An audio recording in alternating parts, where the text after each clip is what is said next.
All right. What's going on, everybody? Welcome to the Holistic A-Hole podcast. Today, we have a very special guest. Her name is Stephanie Ewals. She is the host of the Help For Hashimoto's podcast.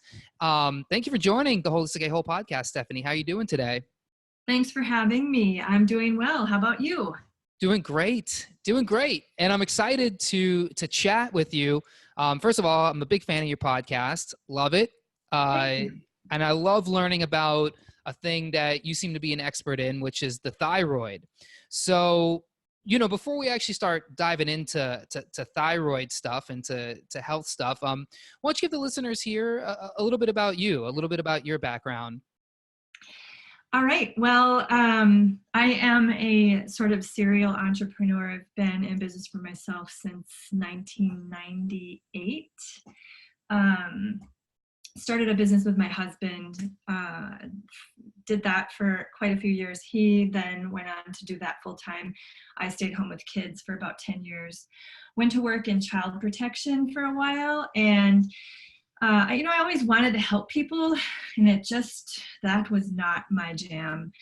Not a fun place to work, really.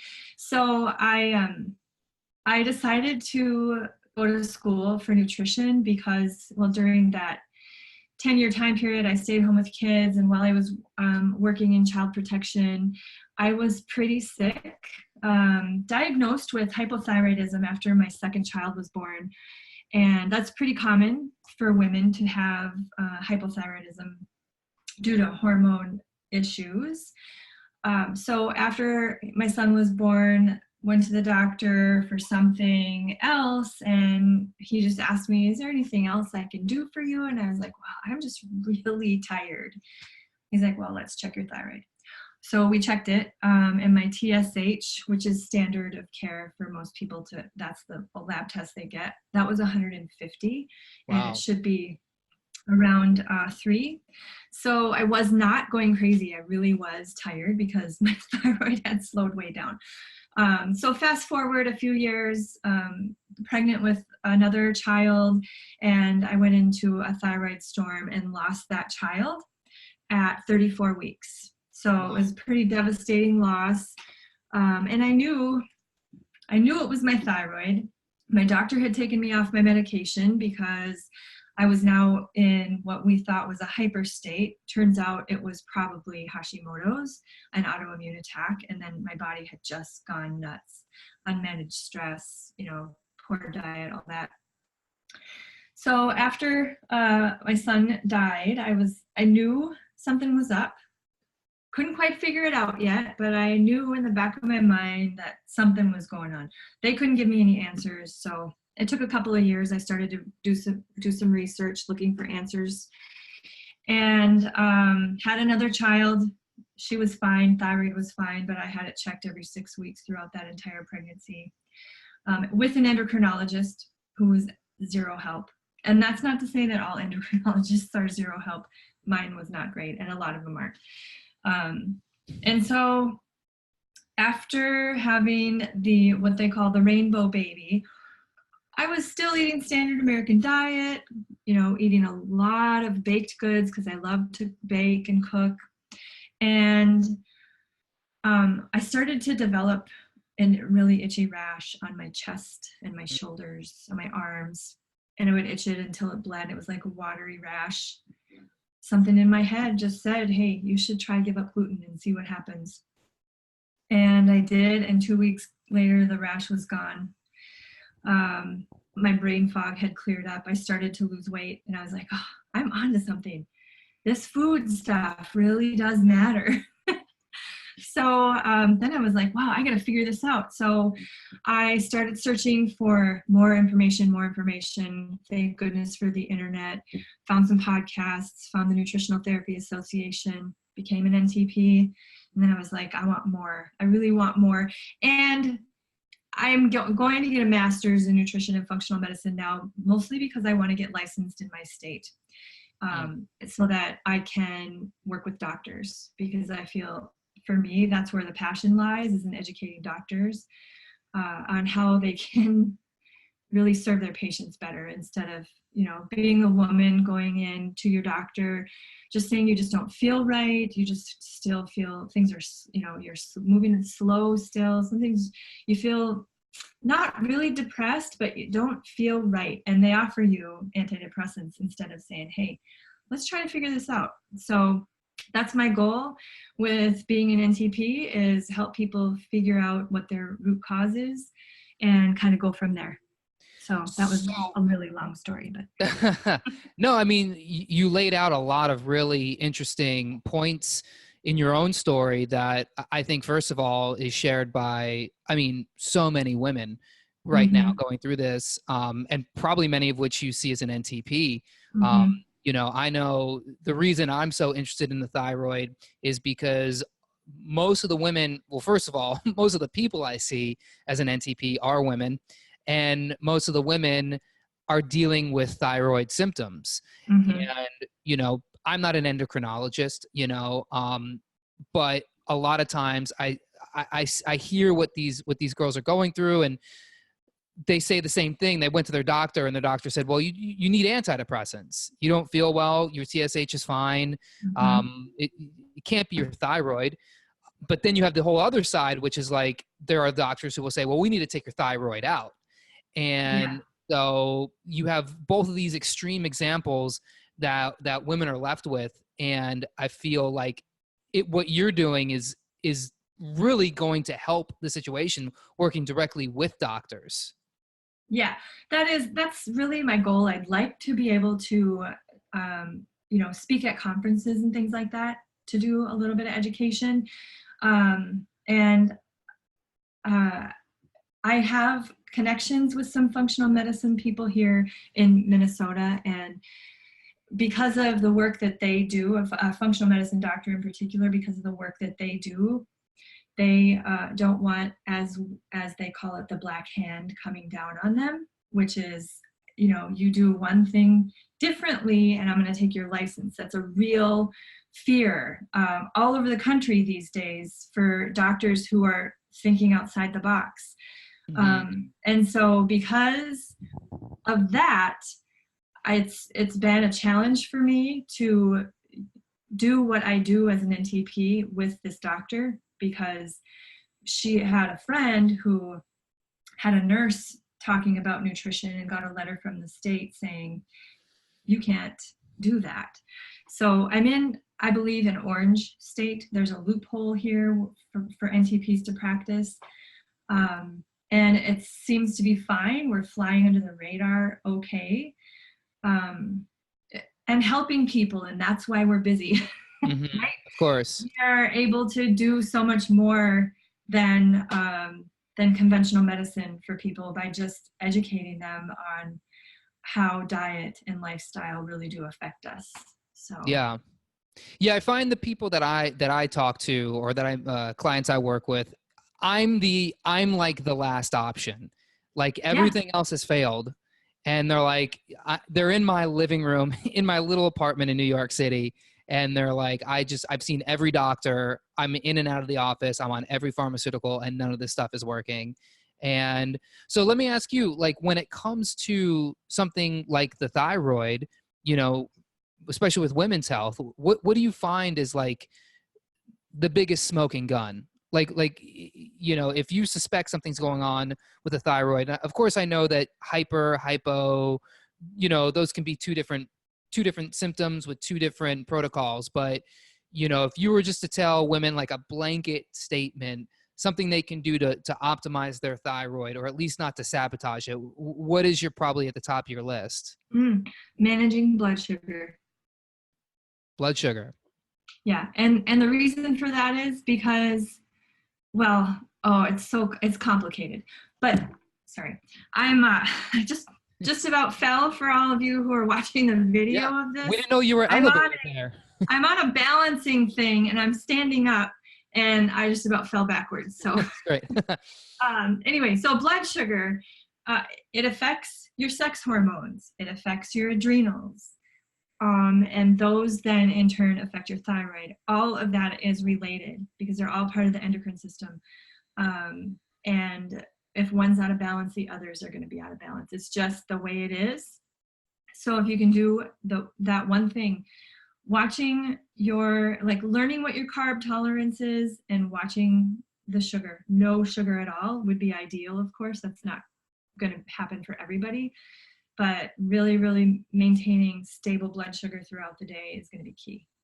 Now, when you're saying sugar, are you talking about, I mean, because like vegetables are carbohydrates, right? So should people avoid like vegetables or like No, things like carrots, or no. are we talking about, ice cream? Mostly refined. Yeah, refined sugar. If, people get, I think our culture is so revolved around food. Every celebration is food, and a lot of times it's sweets, right? So that kind of stuff. But even avoiding all of the refined sugar products that there are, people get caught in the trap of, well, now I can just use maple syrup or I can use honey because that's quote unquote paleo, which a lot of people in our circle tend to follow. But that's the same thing. It's sugar. And even fruit. I'm a sugar addict. I love the stuff. I've abused my body to the point where I now get psoriasis almost immediately if I eat too much of it. So my body's forced me to limit myself. So, none of that kind of stuff, and even a little bit of fruit. I went from no sugar, but then I relied on fruit for my fix. So small amount of fruit, berries are best, but, stick to 3/4 of a plate of vegetables and, a palm size of protein at every meal. And that's going to be huge for balancing not only your thyroid, but your hormones as well.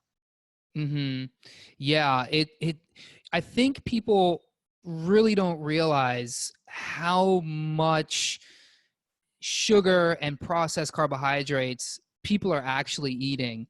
Like when you go to the grocery store and, like you stand behind people in line, and this is just the worst habit I've gotten into, but I mean, I look at what people are putting on that register, and it really makes me sad, when I see people loading up white bread, orange juice, ice cream, maybe some beer or wine, and it's just sugar after sugar. And even people do like the low fat, whatever, margarine or something, and it's like, you can just see a conveyor belt of, and I look at it and I'm like, thyroid problem, adrenal problem, PCOS, it's like, and these people, they don't connect the dots, I guess. So I guess in your practice, like what do you do to help people kind of start to make those connections between like the food they eat or the sugar or like the heart healthy grains they eat into the conditions they're coming to you with? Oh, that's tough because it really depends on the client. I have a client who emailed me this morning and she's like, this is too hard. I just, we were just going to do like basic, remove the sugar, little bit of fruit, all vegetables, lots of meat, or lots of vegetables, and then, a little bit of meat at each meal. And that was too hard for her. Wow. Yeah. So I'm just like, okay, let's take this one step at a time. How about, no wheat products. So no gluten and no alcohol, and then add in some healthy fats, have some olive oil, some coconut oil, this, for this week and maybe 2 weeks, if that's what you need to do. Which, I'm kind of an all-in type of a person, and I do really try to respect where people are in their own journey, if you will, so that I don't expect them to be able to go all in. And she thought she could, and then she's like, I can't do this. So it seems to, I live in a bit of a bubble. I think a lot of us as NTPs kind of live in a bubble where we're just surrounding ourselves with like-minded Facebook groups, maybe even hanging out with like-minded people. And I'm fortunate enough where I can afford or have the ability to shop mostly at either a food co-op, and we get most of our meat from local farmers. So I'm so out of the loop when it comes to what's in a regular grocery store, which is, I need to get in there and see what is available for my clients. So I can't even remember where I'm going with this, but I guess, you know, I'm sort of trying to figure out how I can make this easier for her. It would, you know, she's retired, she's got lots of time, but it seems to be still this stumbling block. So I don't have a good answer. I really don't, because she's pretty tough. I have some people who are all in, like one woman, I'm like, here you go, here's this particular elimination type diet I want you to be on. And she's like, okay. And I'm like, get in touch with me in a couple of weeks. And she emails me and she's like, I'm going grocery shopping today and it's going to be great. So it's really tough. Like, I don't know. I don't have a good answer. No, well, I mean, I think it just comes down to people, everyone's different, right? Yeah. And so like when people come to you though, and, you know, knowing what you know about things like the thyroid, and they're saying like, I'm on this antidepressant, or they're like, you know, I just have no energy throughout the day. Are there things you hear women say and it just kind of rings a bell to you, like, this is probably thyroid? But then but then they have this kind of thing where they're like, well, my doctor says my thyroid's fine, so it can't be my thyroid. And so maybe it creates a little bit of a conflict, I would guess. Well, the people that are coming to me some of them have said their doctors are saying that their thyroid is normal, but they know it's not. And that's why they've come to me, because they know that I know it's not as well. And so then we can work. Again, it's almost always starting with balancing blood sugar. Mm-hmm. So the lady I was talking about before, she's, you know, like 90% carbs in her diet. And it's not a lot of junk food, but it's a lot of fruit. There's some juice, not a lot of vegetables. So yeah, it's, I lost my train of thought. Well, yeah, I mean, that would make sense, you know, if they have like a high sugar diet. And so are you a fan of the keto diet? Not for people with Hashimoto's, unless your adrenals are good. That's tough, because so in the functional medicine training that I'm getting, they're not a fan of high fat anything, because toxins are stored in the fat tissue. So if you're not eating, you know, really clean fat products, you know, where's your dairy coming from? If it's conventional full fat dairy, which, you know, I'll often say that's better than, you know, low fat dairy, but then are they getting a bunch of toxins with that? So then you got to think about how are their detoxification pathways in their liver working? And people with hypothyroidism and Hashimoto's tend to need more carbohydrate in the form of vegetables. So no, not a fan. I know some people with Hashimoto's that are using the ketogenic diet and thriving on it. It doesn't work for me. So you know, again, it's bio-individual. Try it out and see how it works for you. If it works, great. If it doesn't, then you know it's not for you. Yeah, so, but I don't recommend it, partially for that reason, is because of if you're not eating really high quality fats, I don't think that it's a good idea. Right. I mean, because there is so much shenanigans when it comes to, you know, like butter, for instance. Yeah. It's like, if you're not, I will only eat butter. I shouldn't say that, I'm breaking my own rule, but for a long time, I only ate butter that came from the farm. And it was like the right kind of farming. But, you know, I'm in these different keto groups, like on Facebook, and, you know, it's like keto for beginners, or, you know, the keto, whatever. And it's like, people will post pictures of like their first shopping trip doing keto. And it's like bologna and string cheese and like cottage cheese. And Yeah. it's like, who did you learn how to do this from? Yeah. Because I can't see this being good in any diet. No, and that's something that people need to really think about if they're going to do, especially a diet like that. I mean, really, we should all be concerned about where our food is coming from and the quality of it. But I always tell my clients in any class that I teach, do the best you can with what you have, but make high quality fats a priority. And then whatever meat you eat the most of, buy that as high quality as you can afford. The rest of it, trim the fat and try to get leaner cuts for that reason. There's what do they call it? Persistent organic, it's POP. Do you know what I'm talking about? I just read it in a book last night and I can't remember what it's called. It's persistent organic pollutants, I think is what it is. That is what is in fat tissue. It's in mammal fat tissue. It's in, so that's animals and humans. We store toxins in our fat tissue. Animals do. So if you're getting bologna, from a factory farmed cow or a factory farmed pig, whatever it's made out of, what are you getting? A ton of antibiotics, right? Because the most antibiotics used in this country, in the US, are used in cattle feed. Mm-hmm. So you just, I try not to be too dogmatic with people about that stuff.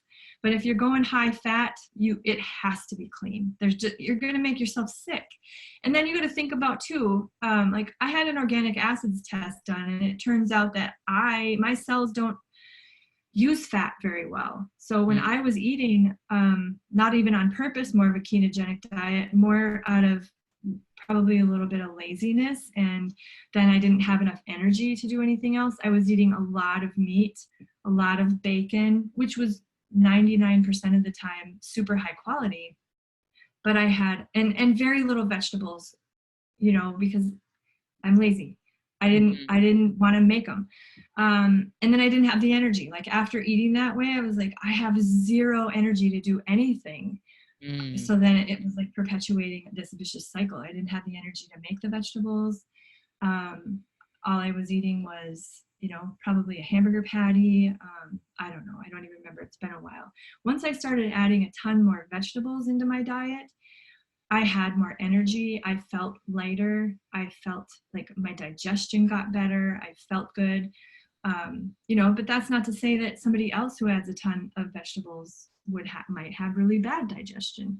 So it's like we always say, like we're taught, it's bioindividuality. We can't just assume that one thing is going to work for us because it works for 20,000 other people. So, and it's okay if it doesn't. Nobody's doing anything wrong if it doesn't work for you. That's just your body. So with the thyroid then, in regards to vegetables, do you worry about things like goitrogens, like in sulfur-rich foods? No, because you have to, there's been some studies done that show you would have to eat an exorbitant amount of them in a day, like piles and piles for breakfast, lunch, and dinner every day in order for it to be a problem. And if you cook them, then it makes that goitrogenic effect less. It lessens it somehow, like changes the chemical properties of it. So it's not as big of a deal. So if that's all you're eating is broccoli and cauliflower and cabbage and Brussels sprouts and that kind of stuff all day long, you might have a problem. But otherwise, I just tell people not to worry about it. It would be almost impossible for us to eat too much of that. So if some point in the day you make like a smoothie and it's got a couple sticks of kale and some broccoli or some broccoli sprouts, and then at night maybe you have some Brussels sprouts with dinner or maybe some cauliflower rice, you think that's okay? I mean, because some of that's even cooked. So yeah. And do you put broccoli in your smoothies? Yeah. You do? Is it good? I'm hardcore. Well, I mean, I put so much stuff in there that the broccoli kind of blends in. It's not like, if I'm looking at a bunch of stoned teenagers, I'm like, hey, you guys want to try some smoothies with broccoli? But For me, it's like, oh, it's fine. I put a little banana in there, sweeten it up. It's not terrible. I love it. I do not do broccoli, but if I do a protein, I always add protein powder to it because I don't get enough protein in usually during the day. I don't, that's a whole other story. But so if I make a protein shake, I chop up zucchini ahead of time and freeze it. So I add like little zucchini ice cubes, and then I'll do cauliflower rice, and then sometimes I don't even add fruit to that. I'll do some cocoa powder, and then sometimes a mushroom powder in that, and the protein powders and a little bit of collagen, and then I'll do powdered coconut milk or canned coconut milk and water and ice. Yeah. Sometimes I'll add a little sunflower seed butter to that, so it's like a peanut butter cup flavor. No sweetener. Oh, wow. And that's because I am dealing with insulin resistance. So the less sugar I eat of any kind, the better off I am. Mm-hmm. Well, let me ask you, what is your protein powder of choice? I like Designs for Health, just the unflavored paleo protein. So it's the hydro beef. So I do that, and a Designs for Health pea protein. And then I'll switch off collagen. I've just been trying the Garden of Life makes a collagen, and I buy it because I get it all in the same place, from a dispensary. Otherwise, Vital Proteins collagen too is fine. But okay, because that's where I'm a little like, I wonder, like, for like the difference between, for people, like plant protein or whey protein. Like what do you think is the best? Well, if you have an autoimmune disease of any kind, including Hashimoto's or Graves' disease, the whey protein isn't going to be a great friend to you because the proteins in it are similar to the proteins in your thyroid. So if your immune system is on alert for that kind of stuff, it's going to cause an attack on your thyroid. It's going to create antibodies. So, and I then also created an allergy. It's not a true allergy, probably a sensitivity to dairy. My skin breaks out if I have dairy. So casein, the protein in dairy, and gluten are both something that your body will not love if you have an autoimmune disease, and particularly Hashimoto's, because those proteins are similar, and it can just, your immune system gets confused, and it's like, I don't know what that is. Even if you have healed your gut, it can still be an issue. So I don't do whey protein. I don't recommend it. Again, that's because, okay, what is that cow been fed? What's that milk made of? We don't know, unless you have a really good trusted source, and then it should be only whey protein, right? You don't want a bunch of other ingredients in there. So I stick with the plain beef protein or plain pea protein powder. Pea protein seems to be something that's really good for, it's very neutral as far as autoimmune flare-ups go. And it's used a lot in like liver detoxification protein powders. That's like the protein of choice, I believe, for a lot of those. Okay. So, and my daughter will use it because she doesn't get enough protein either. So I like that. Do you think a lot of women are protein deficient, or? Yes. Explain. Yes, for sure. Yeah. I mean, if you look at what you eat in a day, and how much protein are you getting at breakfast? Maybe you eat a couple of eggs. That's pretty decent. But then what's your lunch like? Is it a sandwich? Is it, a taco?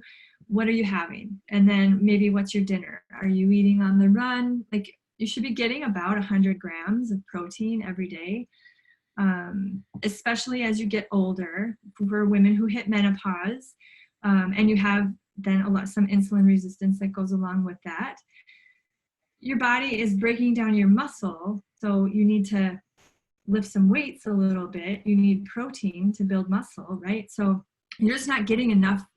I am not getting enough in a day. And so I know if I'm not, I know many, many women are not. What's your calories per day? 1,800, 2,000, even 2,200 for some women might not be enough. And depending on what those calories are, there is a big difference, calorie to calorie, between 100 calorie pack of junk food and 100 calories of, I don't know, cauliflower. Mm-hmm. Way more, you're gonna 100 calories of cauliflower is probably a lot. And you're getting nutrients, you're getting fiber, you're getting water with that. So yeah, it's a huge deal for a lot of women. Mm-hmm. Yeah, the calorie thing is very interesting because, obviously I grew up in the 80s and 90s, and Mm-hmm. everything is like, low calorie. It's the calories in, calories out. And then you get to Mm-hmm. the point where it's like, well, calories don't matter because whatever that argument is, right? But now that I've kind of done more of this research, it seems that if anything, we want more calories. Like, people aren't eating enough calories, and Mm-hmm. that's leading to a lot of health problems. Yeah. Yeah, especially with that protein, because protein is the building blocks for your body. When we eat protein, it breaks down into amino acids. That breaks down or is turned into neurotransmitters, right? So maybe you are feeling depressed. Maybe it's because you're not eating enough, Yeah. and enough of the good stuff. So yeah, we just really need to work on doing that, eating more of that, and more vegetables. I think that combination together is good for anybody in general. What do you think of fasting? Again, for thyroid people, because there's usually an adrenal piece tied to that, fasting is not going to be good for you. And then you also have to look at what have you been exposed to? What's your toxin level like? Did you grow up around diesel fumes? Like you said, you were in New York City. Well, the air there, I don't know. Is it really clean? What are you breathing in every day? What kind of apartment are you living in? Are you exposed to lead paint and mold? And so if your body has now not, and you also like PCBs, I don't know how to say that word, but it's endocrine disrupting chemicals. Yeah, something long. Something biphenol. Yeah. So all of that type of stuff, any of those chemicals, there's like 80,000 chemicals introduced into the US every year. Most of the testing is only in regards to cancer, and it's usually done by the manufacturer. So we're looking at a lot of toxin exposure. So if you're exposed to a ton of toxins and then all of a sudden you're fasting, well, what is that going to do to your body?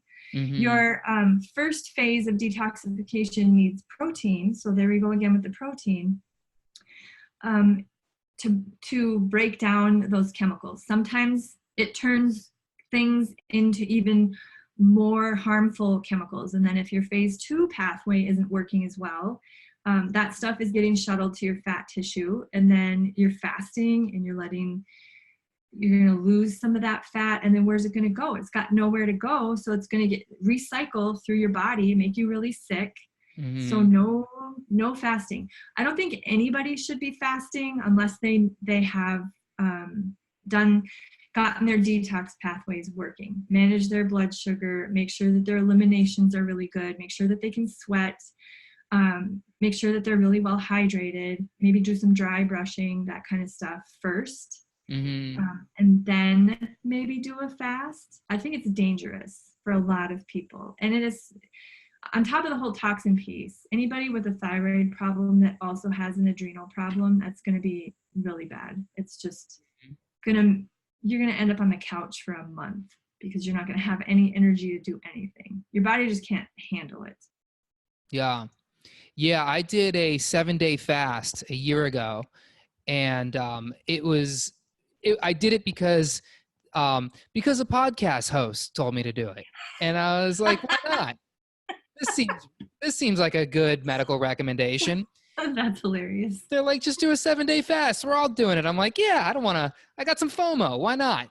And I really like pushed myself hard. And I think the only reason I was able to pull it off was because, not because like I'm special or anything, but because I just feel like I have a taste for good food. So I've been eating good food for a long time. Yeah. But by no means would I tell anybody to do even like an intermittent fast if you don't have any kind of nutrition going Yeah. on I think or anything. there's so much you have to do to work up to that point before you can do that. And it's, we're taught in the functional medicine training that really nobody should do that. But a really clean eater who doesn't have any issues. I know there's a lot of people who do, like, was it a water fast or what was it? You It was didn't a eat water fast. Yeah. for 7 days. Yeah. Did you lose like some cognitive function? I lost everything. I lost cognitive, Wow. I lost weight. I don't even know. I lost probably memory. Like it was to the point where like I could feel my liver. Like I actually was able to like feel it in my body. I'm Wow. like, oh, that's my liver. And it's like pressing up against my rib cage. Like it was like, it wasn't like hurting or anything. It was just like, oh, that's where it is. Is that good? Am I supposed to feel my liver? I don't think I'm Wow. supposed to feel my liver. But I'm like, I got 2 more days, so just go for it. It was, and I could feel, and this was the weirdest thing. I could legit feel adrenaline pumping. Like I could feel my adrenals, like Wow. pumping out, like feeling very stressed. It was an experience. And at first I was like, oh, I'll just do this once a year. And I was like, I'll never do this again. this was this was ridiculous. I don't even know what damage I might have done to my body, but and I was coming off of a vegan diet at that point. So I wasn't Oh, getting like adequate nutrition in it. how long were you vegan for? A little, about a year and a half or so. Okay. So Like you a probably, strict, there's some studies to show like that about 2 years into a vegan diet is when the detox pathways start to break down in the yeah, liver. Um, yeah. so that's interesting. Yeah, I wasn't a perfect vegan. I was eating like bone broth a couple times, here and there. A little bit of like cheese. I used to live in a Greek neighborhood and the feta cheese is just Oh unbelievable. yeah, I can I'd be imagine. like, a little feta cheese, not that bad. But of course I wouldn't tell any of the vegans that. They would excommunicate me forever. But yeah, I was like, well, I'm doing the vegan thing. Let's do a fast. And it was just crazy. Like, and that's when I started to really kind of understand. And I have this theory about the paleo movement that I wanted to get your thoughts on as you were talking All right. about calories and stuff. Because I know you're in this world too. Mm-hmm. Um, the paleo community, they have this ideal where it's like, well, if our ancestors lived like this before agriculture, then we should be able to do what they did. And now I kind of understand it differently, where it was like, yes, I think in theory that's good, where maybe the base of our physiology is built to want, high quality fats and protein, not so much of grains. But at the same time, calorie wise, I think we're exposed to so many more toxins, Mm-hmm. like air pollution, water pollution, just the chemicals in our atmosphere at all times, that our body needs the calories to actually process all of the stuff that we're exposed to. So when it comes to something like phase 2 detoxification, like we got to make glutathione, right? We make Mm-hmm. glutathione from protein. So if you're Mm-hmm. not getting enough protein, yeah, your phase 2 is not working. And that was my problem as a vegan. I wasn't getting enough protein, so I wasn't Mm-hmm. detoxifying. So I had Mm-hmm. I had odor issues, all of those things that my body was like, we're almost there, but we're not. Bad breath, body odor. Yeah. You know what I mean? Brain fog. Yeah. So, I don't know.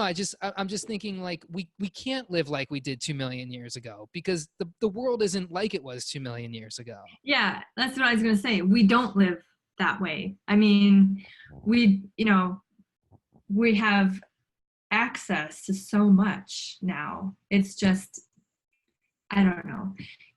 The temptations are always there. Nobody's going to be perfect in their diet. And that's kind of the way I look at it is, I don't know. It's okay to be paleo if that works for you, but it's okay if it doesn't work for you.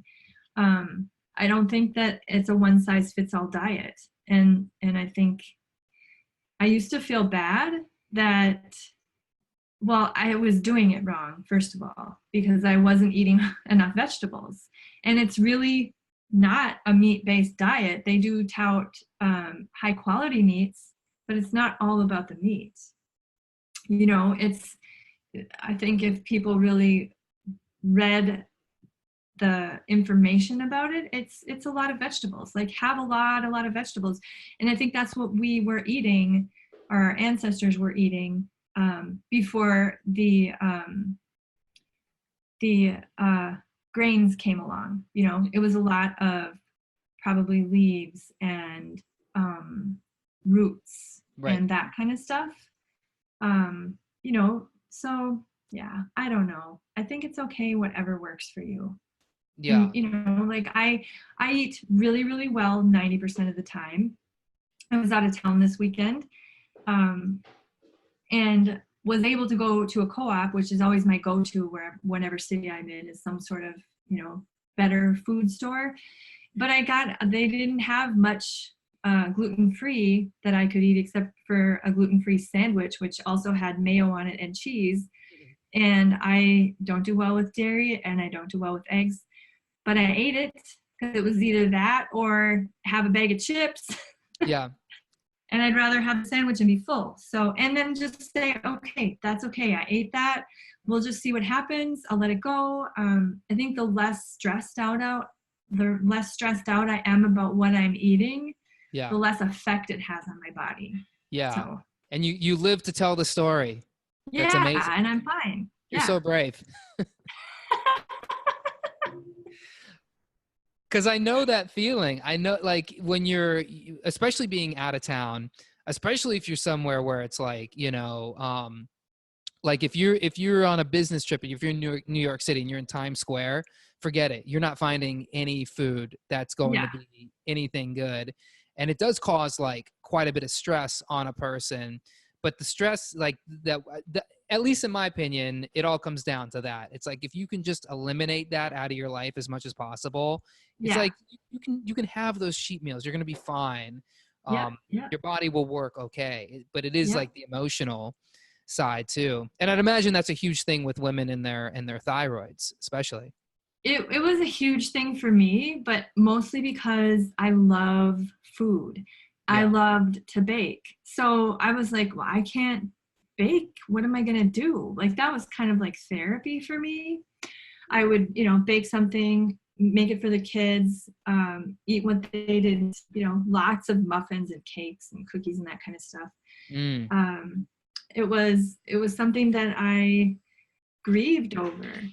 And then something that I let stress me out for years. I was like, what am I going to be able to eat here? If we went up, as we say here in Minnesota, if we went up north where, the lake is or the cabin is, what can I eat on the way? It didn't occur to me for a while to pack anything, decent for me to eat for a while. So I'd seek out restaurants. I happened to find this little gem in a small town. It was a chef. He made everything from scratch. He would make whatever I wanted. So that kind of stuff is a real treat. But I would then finally figure it out. Okay, if we're going to go on a road trip, I need to pack some food for myself. And it's okay. It's like, it is what it is. I've learned to let it go, but it took me a really, really long time. I was, kind of feeling sorry for myself probably for a couple of years. And then I was like, well, what good does that do me? Right. Just get over it and make it what it is. So I always make sure I have jerky or some sort of protein bar, or olives. Trader Joe's sells little packages of olives, like snack packs of olives. So I always make sure I have something like that with me just in case. Mm-hmm. And then I don't ever eat gluten on purpose, but I do still have dairy occasionally. Yeah. And it's okay. like with Hashimoto's, I mean, you were saying gluten is obviously a big Mhm. trigger. Is there a cure for Hashimoto's? Is there anything that like helps?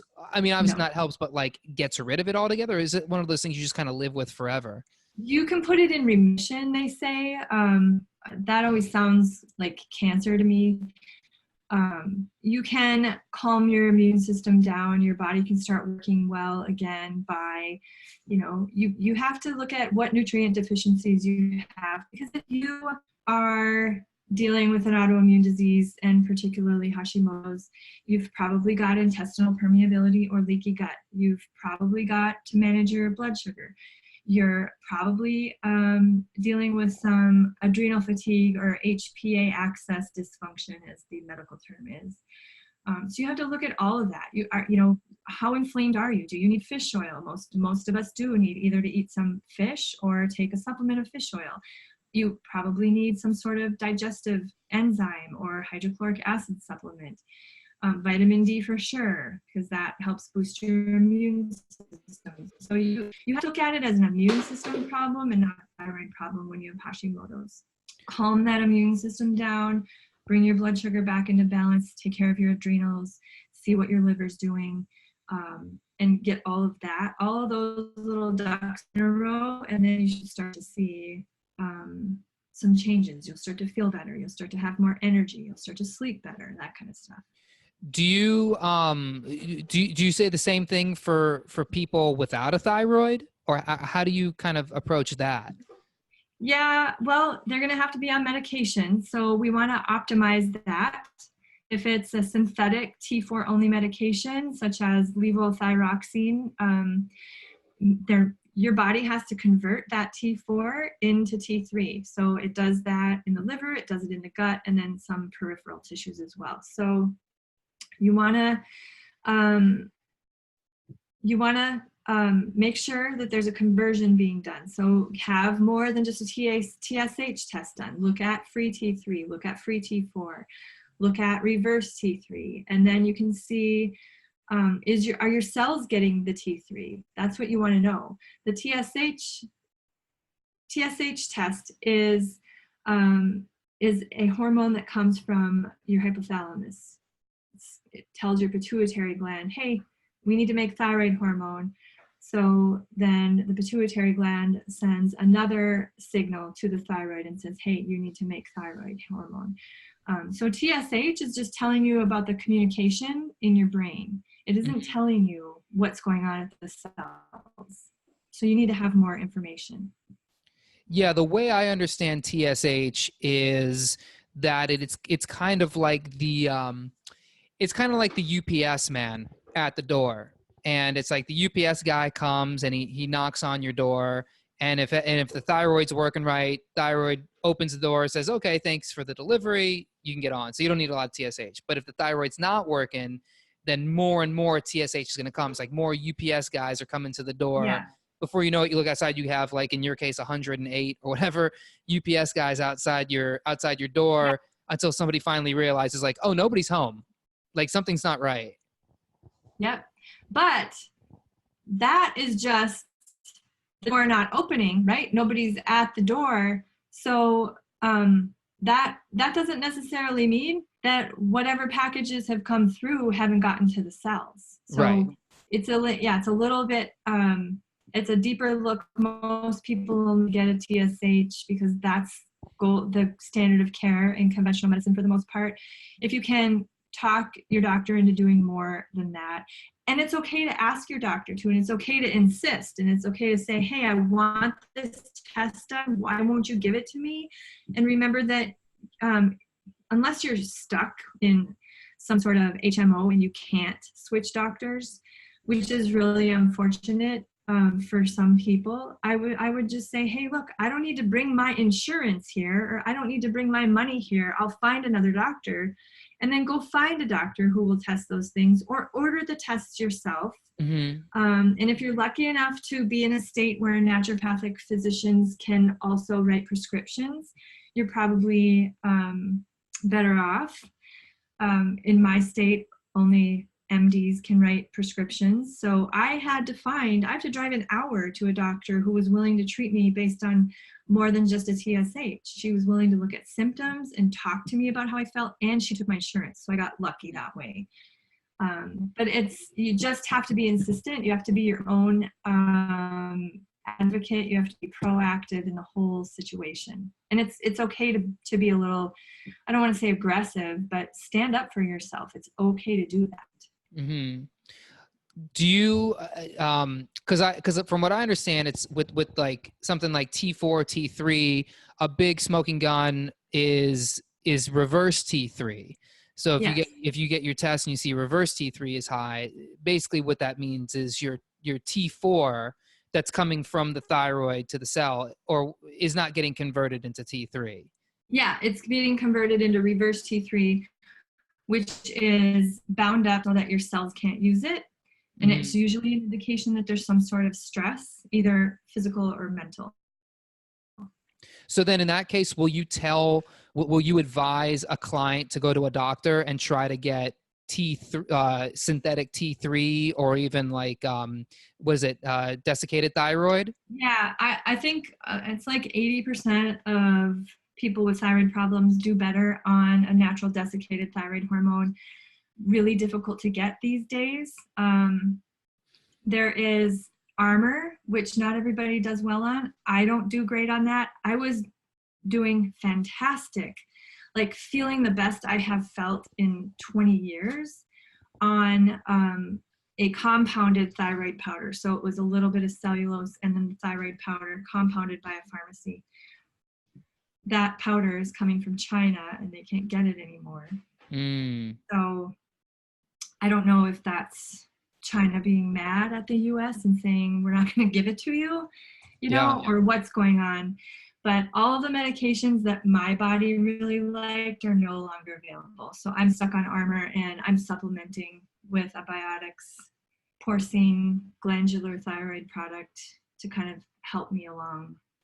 Yeah, because I know I've heard Biotics has the best glandulars or is up there as far as glandulars. Is that a thing that you recommend for people a lot? I'm very careful about that because it can take the place of some of your medication. So you can end up being in a hyper situation. So you want to be mindful of it, and you want to, your body does need some T4, so you want to make sure that you're getting T4 as well. It's tricky. I say proceed with caution. And I tried in vain to replace my medication with just the supplement, and it didn't work. Right. I kind of ended up going backwards a little bit. And so I kind of talked about that on the podcast, and I don't recommend people do that at all. Like you with your 7-day cleanse, I like to experiment on myself.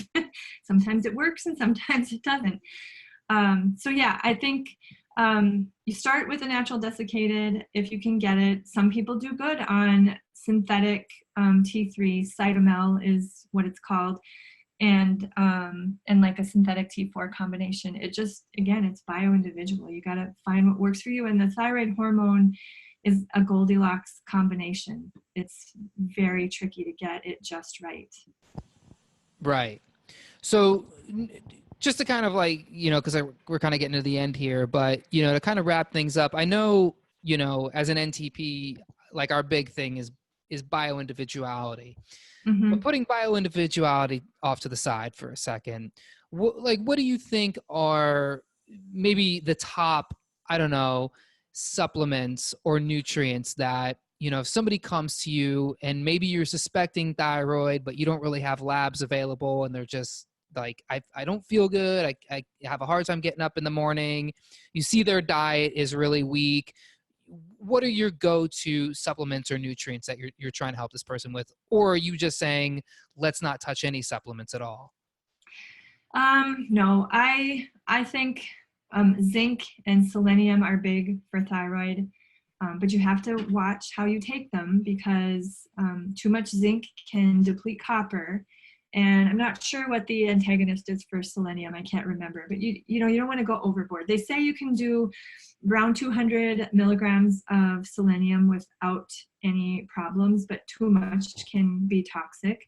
I might say, let's do a really good quality multivitamin, so that you're getting all your Bs, especially for women, if they've been on birth control, like hormonal birth control, they are lacking in B vitamins. So a good B complex or a multivitamin with Bs in it. Fish oil for sure, a couple grams a day of fish oil, and maybe vitamin D. But you want to watch, have your vitamin D levels checked at least once a year, so you're not overdoing that. So fish oil, either a multi with Bs or a B complex, selenium, zinc, and probably a digestive enzyme, because if you're hypothyroid, you're not making enough stomach acid. So are you going then with something like betaine HCl, or are you going with like pancreatic enzymes? Or yeah, I think it depends on how bad it is. I used to be able to take upwards of 7 or 8 650 milligram betaines when I first started becoming an NTP, and now I only need 1, and not all the time, 1 or 2 on a really heavy protein meal, especially if I'm stressed out. Then I know for sure I need some help digesting. Otherwise, I don't need them hardly at all anymore. So that can be huge, because if you're not breaking down and absorbing your food, that doesn't help either. So making sure, some sort of digestive enzyme. Start with a low dose of stomach acid. The 150 hydrozyme from Biotics is good. Yeah, that's my go-to for everybody. I'm like, let's start with some hydrozyme. Let's do the HCl challenge. I sometimes wonder, when they do these like tests, and they do these studies and they're talking about, people when they're like basically demonizing foods through studies, or they're getting interpreted. I'm actually more curious how many of those people are actually even digesting this stuff to begin with. If they come out with a study, for instance, that says, well, people ate so much broccoli and they got sick, so now you can't eat broccoli. Those studies come out all the time. How much of those people actually were able to even digest these things in the first place? Yeah, and you have to look at, a lot of those studies are based on recall. So people are just saying, oh yeah, I ate broccoli a week ago and I didn't feel good afterwards, but that's all they're looking at. So there's so many other variables missing that they're not looking at. So you really got to watch. I'm learning a lot about, like, I'm reading, 15, 20 studies a week in school. And so I'm learning a lot about how they're done. There's ghost writers for big food and pharmaceutical companies that aren't, so it looks like there's no conflict of interest when there actually is, and it's really interesting. Yeah, so I take a lot of that stuff with a grain of salt, because again, it's just what works for you. Yeah, I think that basically sums it all up. What works for you, right? Maybe that should be the name of a podcast. What works for you? I'm almost positive there's at least 4 of them. Oh, really? that just didn't work. The Whatever Works For You podcast didn't work for those people, and now the name is just out there and can never be taken. If not, we'll start it. Why not? Well, this was truly a pleasure. I definitely learned a lot here. It was an honor to speak to you, and thanks so much for coming on the podcast. Is there anywhere that people, the Holistic A-Hole listeners, can find you online, websites, Twitter, your podcast? Yeah, you can find me on at Help For Hashimoto's online, so helpforhashimotos.com, and then the podcast is of the same name. And I am on social media, but I'm not really loving it right now, so I'm not posting a lot. So just come to my website. I have a newsletter, which was weekly, but since I'm in school, I'm too busy. I'm going to monthly, and I send out a recipe. Now maybe it'll be a recipe or 2 every month. Just trying to, I always try to just show you how easy it is to eat real food. So I make really easy recipes and send those out to my newsletter. That's awesome. Because that's what people want. They just want recipes. They just want to know how to make this food that we're talking about. Well, that's great. Well, make sure everybody go listen to Stephanie's podcast. I, for one, am a big fan. Hopefully you got something out of this, and connect with Stephanie through email or through social and let her know what you think. And Stephanie, again, thank you so much for coming on the podcast. This was a great time. Thank you for having me. It was awesome. Thanks a lot. Absolutely. We'll catch you on the next one. All right. Thanks.